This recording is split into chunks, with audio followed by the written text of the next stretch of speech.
we all know that when a marriage is having problems, they tell us either to go and see a relationship expert, or they tell us to ask the elderly. And many of us, because sometimes we think that the elderly have had experience of life, and they have seen many things in life, we think to ourselves that they are probably the first port of call before we get to ask the professional people. And that is where we meet Aunty Clara. Who is Aunty Clara? Aunty Clara is a lovely lady who is probably counted amongst the elderly. Aunty Clara claims to know about everything. Aunty Clara will advise you based on what her current interests are. Aunty Clara has never had any professional training. She just thinks that she knows everything. But many times, Aunty Clara does not know many things. Many times, Aunty Clara does not have any training to tell you what to do in a failing marriage. I read one story some time ago where an Aunty Clara was telling a lady who was on her wedding night and said, when your husband asks for sex, just give it to him, give it to him as much as he asks, give it to him. And the lady turned around and said, supposing he doesn't want sex and I'm the one who wants sex, what should I do? And Aunty Clara, of course, didn't have an answer. She actually walked away very annoyed, because her position at that time was that the husband was her nephew. So Aunty Clara always takes the position that is convenient for her at that time. But Aunty Clara also will tell you many things that are myths about marriage. And so this evening I'm going to talk to you about 5 myths about marriage that we all tend to think is how marriage is. The first one, and I've written them down in little note papers like this. The first one is that couples in a healthy marriage do not fight. First of all, what's a healthy marriage? A healthy marriage is one where there's a lot of mutual respect. There's a lot of expectations, and expectations are generally met. A healthy marriage is one where there's a lot of communication between the parties. A healthy marriage is one where there is a lot of love and each person understands the other's love language. But that they do not fight, they do fight. Because for as long as two people who have opinions exist together, their opinions will clash. But does that mean that it is enough reason not to have a happy marriage? Of course it's not. So a happy marriage can have periods when the couple fight. In fact, periods where the couple fight to the extent that you think to yourself, oh, there cannot be a tomorrow. And then they wake up and it's as if to say, well, okay, let's sit down and talk about it. And especially you find one of them will come and say, come, we'll sit down, we have to sort this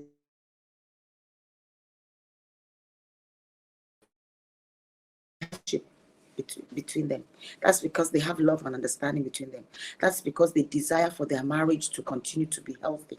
And they recognize the fact that to get deep roots, they've got to fight. So when Aunty Clara next time tells you that people in a happy marriage do not fight, tell her she's wrong.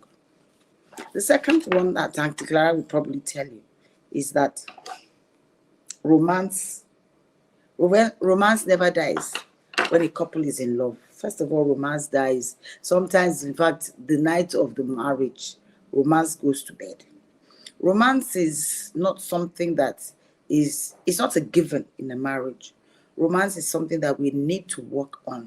Romance is something we need to understand, desire, and desire to give. So when we talk about romance, romance is things that would make our significant other feel special. It's not necessarily only contained in the words that we speak. Sometimes it's the actions that we take. Sometimes it's just the little things that we do, maybe like the wink that you give to each other when there are other people around. But romance is exciting. Romance is happy. Romance is, and then you say that romance never ends in a marriage or never dies in a marriage. Sometimes romance dies even in a happy marriage, especially because every marriage goes through various seasons. Now, when we are newly married, there's a lot of romance. There's a lot of romance. We probably can't get enough of each other. And that's how it should be. By the time the children start to come in, then romance takes one step back. By the time the challenges of life come, romance takes two steps back. By the time age comes and sometimes illness or, I don't know, these incidences of getting older, romance reduces. And then at a point when they are very old and there's nothing else, maybe they probably have a nest egg, it's up to them now to build the romance all over again or to just continue like that. But it doesn't mean that the marriages are unhappy. It simply means that the couple have accepted that there isn't a romance in their marriage, but that does not make them unhappy. It makes them into friends. As somebody said, it makes them into brother and sister. I don't know about that.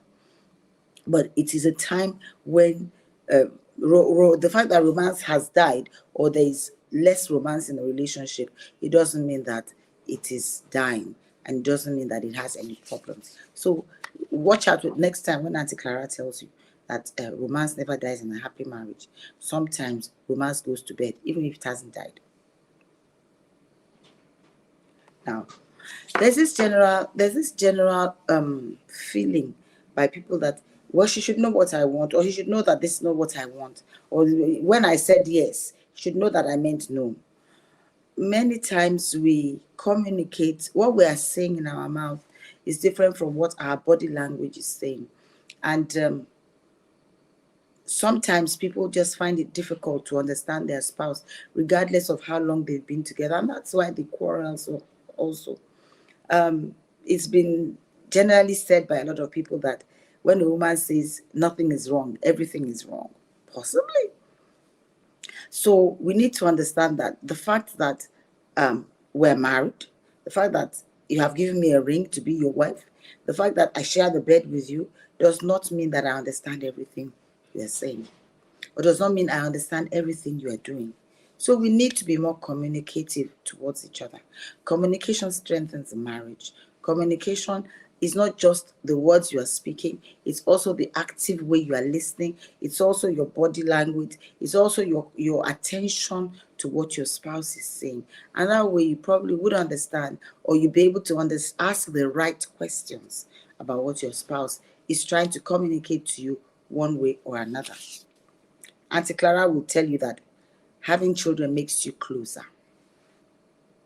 So then there's a pressure by society. You must have children. You must have children so that you can build your marriage. Children don't build your marriage. The two of you build your marriage. So having children does not necessarily make you closer. Having children is a bonus to a marriage. But when the couple either is not ready or has not yet been granted the rights of parenthood, it is so. That doesn't make your marriage less happy, or shouldn't make your marriage less happy. So it is a fallacy, again, that people say around that when you have children, you'll get close. As a matter of fact, you find out that by the time you start having children, then there's a silent competition between your spouse's attention to the children and to you.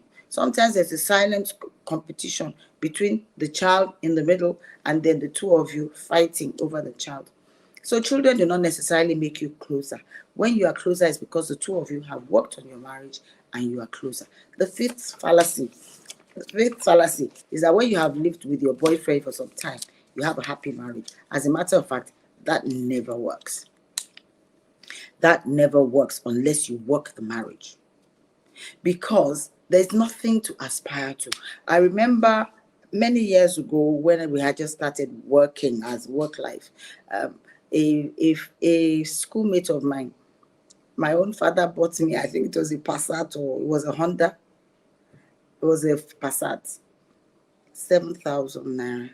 And her father bought her a Mercedes Benz. And everybody said, so what does she aspire to?